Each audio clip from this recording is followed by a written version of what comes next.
Assalamualaikum warahmatullahi wabarakatuh. Nama saya Aldila Aryasya, kelas 11 akuntansi 2, nomor absen 01. Jadi di video kali ini saya ingin menjelaskan beberapa materi tentang pelajaran akuntansi. Mengelola kartu utang, kewajiban lancar atau current liabilities.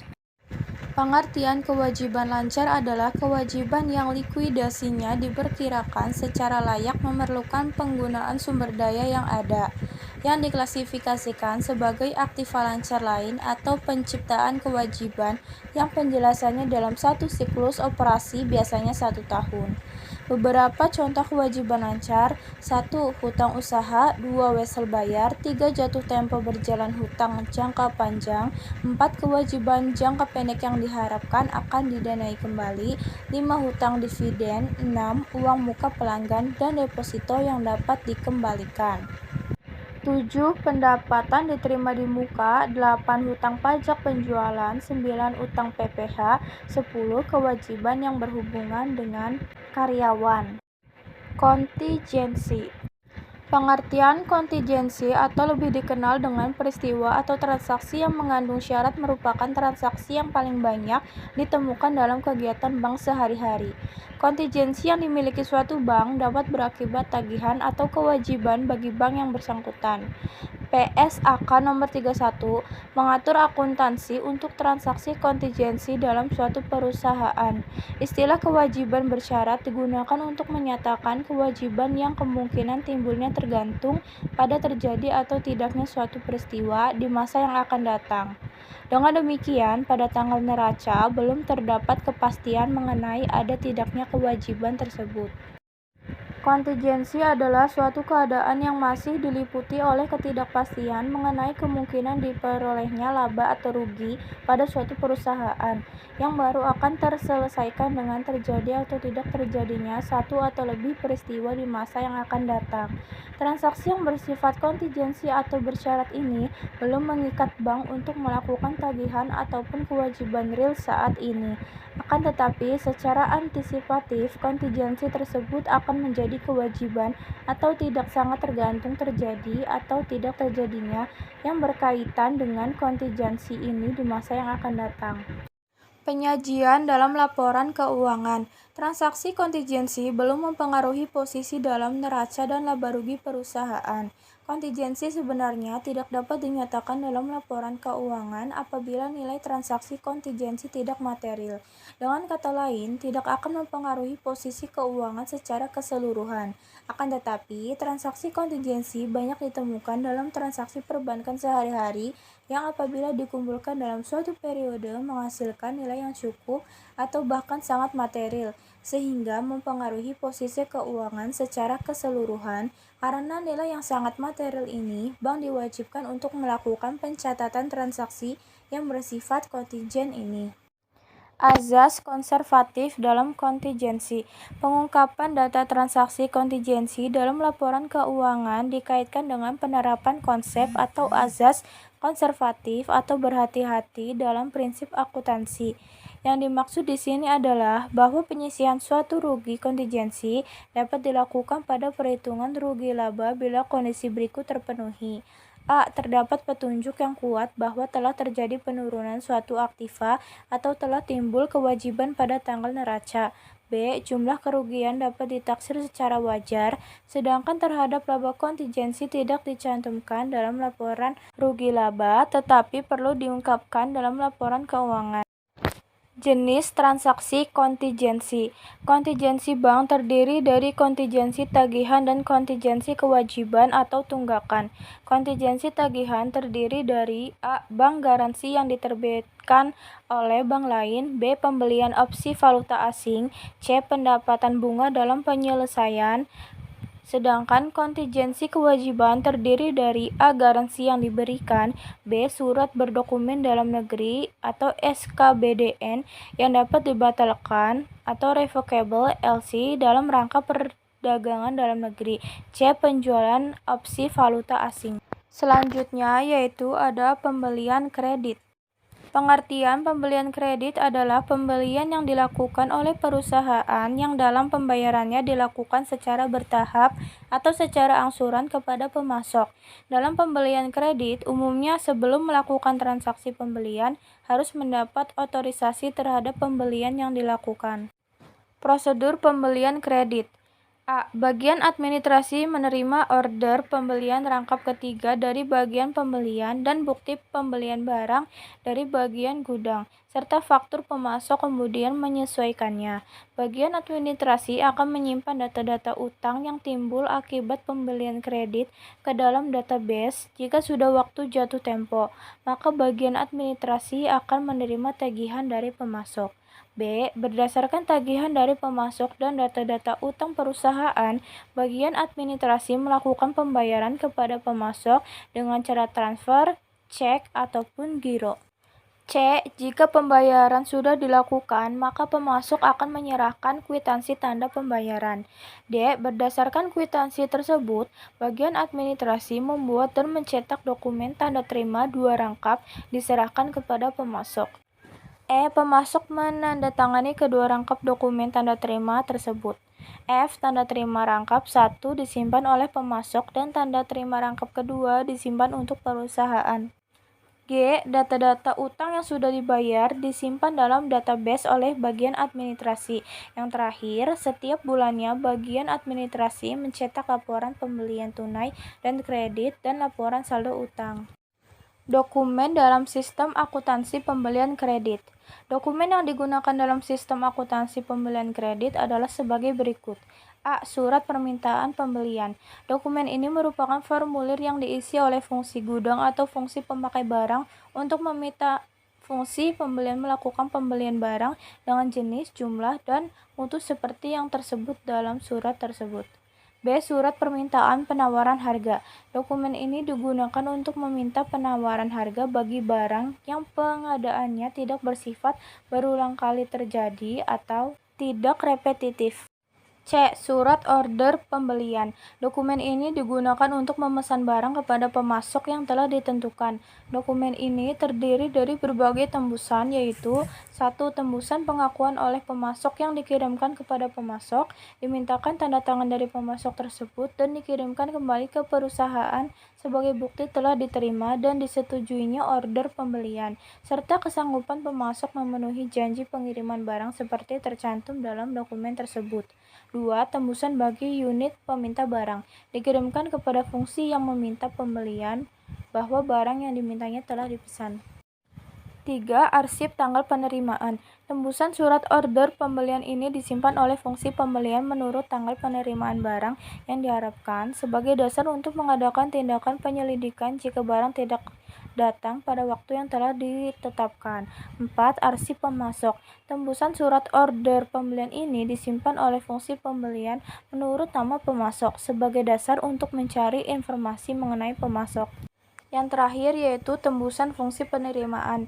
Dikirim ke fungsi penerimaan sebagai otorisasi untuk menerima barang yang jenis, spesifikasi, mutu, kuantitas, dan pemasoknya seperti yang tercantum dalam dokumen tersebut. Dokumen selanjutnya yaitu laporan penerimaan barang. Dokumen ini dibuat oleh fungsi penerimaan untuk menunjukkan bahwa barang yang diterima dari pemasok telah memenuhi jenis, spesifikasi, mutu, dan kuantitas seperti yang tercantum dalam surat order pembelian.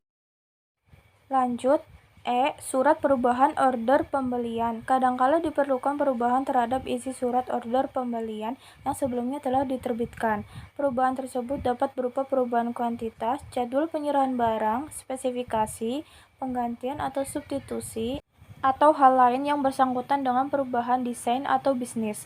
Biasanya perubahan tersebut diberitahukan kepada pemasok secara resmi dengan menggunakan surat perubahan order pembelian yang dibuat dengan jumlah lembar tembusan yang sama dan dibagikan kepada pihak yang sama dengan yang menerima surat order pembelian. Dokumen yang terakhir yaitu bukti kas keluar. Dokumen ini dibuat oleh fungsi akuntansi untuk dasar pencatatan transaksi pembelian. Selain itu, berfungsi juga sebagai perintah pengeluaran kas untuk pembayaran utang kepada pemasok yang sekaligus berfungsi sebagai surat pemberitahuan kepada kreditur mengenai maksud pembayaran atau berfungsi sebagai remittance advice. Materi selanjutnya yaitu ada wesel. Wesel tagih janji tertulis dari satu pihak kepada pihak lain untuk membayar sejumlah uang tertentu pada tanggal tertentu di masa yang akan datang. Wesel bayar janji tertulis yang ditandatangani oleh pembuatnya agar pada tanggal yang ditetapkan atau pada waktu yang akan datang dan atas permintaan tertentu membayarkan sejumlah uang. Akuntansi untuk wesel tagih terdiri atas 1. Pengakuan wesel tagih atau recognition of note receivable. 2. Penilaian wesel tagih atau valuation of note receivable. 3. Pelepasan wesel tagih atau disposal of note receivable. Unsur-unsur surat wesel. Unsur-unsur yang terdapat dalam surat wesel yaitu ada nilai nominal, periode wesel, tanggal wesel, tingkat bunga, penulis wesel, dan penerima wesel. Macam-macam wesel. 1. Wesel biasa adalah surat wesel di mana terdapat semua pihak yang berhubungan dengan wesel tersebut. 2. Wesel atas pengganti penerbit adalah wesel yang diterbitkan untuk diri penarik sendiri. 3. Wesel atas penerbit sendiri adalah wesel yang diterbitkan oleh penarik, tetapi pihak tertarik adalah pihak penarik itu sendiri. 4. Wesel untuk penghitungan pihak ketiga adalah wesel yang tidak diterbitkan oleh penarik sendiri, tetapi diterbitkan oleh pihak ketiga untuk penarik itu sendiri. 5. Wesel inkasso adalah wesel yang memberikan kuasa kepada pemegangnya untuk menagih sejumlah uang sehingga wesel ini tidak dapat dipindah tangankan.